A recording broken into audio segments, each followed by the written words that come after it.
Leader of the Opposition. Raise taxes on the working poor, and yet that is exactly what the minister admits she will do. She admits that raising the EI premiums, the EI payroll taxes, will take $2.5 billion extra dollars out of the hands of Canadian workers, and not to fund EI.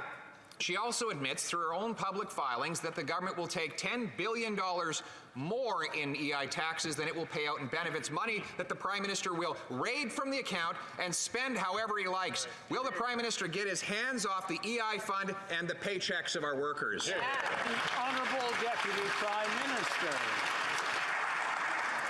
Mr. Speaker, the EI contribution rate today is 1.58. Next year, it'll go up to $1.63. Both of those rates are lower than the EI contribution rate was in every single year when Stephen Harper was Prime Minister. Yet the new Conservative leader, who was actually the employment minister during those years, now wants to slash our contributions. So who do the Conservatives think was the better economic manager? Prime Minister Harper or their new leader? The Honourable Leader of the Opposition. Well, we were terrific economic managers together, and we will be again. So I'm just getting a little practice in on answering questions, Mr. Speaker. We'll be doing more of it when we're in government soon. But in fact, EI payments have gone up for the average $60,000 a year worker from $930 when I was the minister to $948 now. That's a small increase, but the big $2.5 billion tax increase is just ahead. This minister admits the money won't even go to EI. It'll go to government spending. Why won't they get their hands off the EI fund and the paychecks of our workers? The Honourable Deputy Prime Minister. Mr. Speaker, in 2015, a Canadian earning $49,500 a year paid $931 in EI premiums. Next year, that same Canadian will pay $807.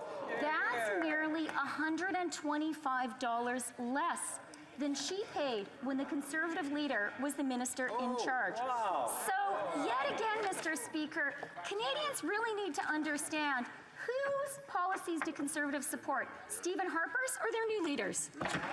The Honourable Leader of the Opposition. And both. And the total payroll tax of a $60,000 a year earner went from $3,400 under the previous Conservative government to $4,168 today.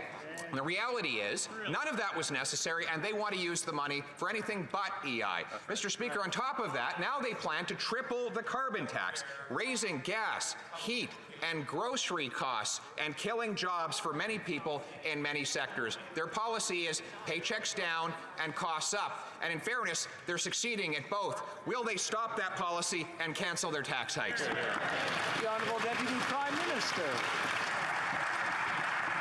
Mr. Speaker, I've already explained that Canadians earning around $50,000 a year next year will pay $125 less in EI premiums. But now I want Conservatives to come clean on what they want to do to our pensions.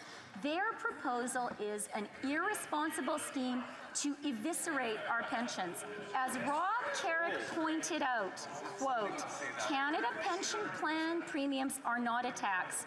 The CPP is the bedrock of a Canadian retirement plan. The Conservatives want to undermine all of our pensions, but we won't let them. The Leader of the Opposition. That is absolutely false. Conservatives protected the CPP, increased benefits for seniors every single year we were in office, and did it without any tax increases at all. We can do that again. Everybody agrees we should keep contributing. Nobody agrees that we have to hike taxes on workers to do it. But back to the carbon tax. They want to triple this tax on groceries, gas, and heat at a time when Canadians can barely afford to pay their bills. They want to add 40 cents a litre to gas taxes right now with 40-year high inflation. Will the government cancel this tax on Canadian energy? The Honourable Deputy Prime Minister. Mr. Speaker, let's get serious. Canadians know this Conservative leader does not have a serious climate plan, and And that means he doesn't have a serious economic plan. The economic reality is our most important trading partners, the US, the EU, our customers, our markets, are all taking aggressive climate action. Canada cannot afford to fall behind. Our economy cannot afford it. The honourable member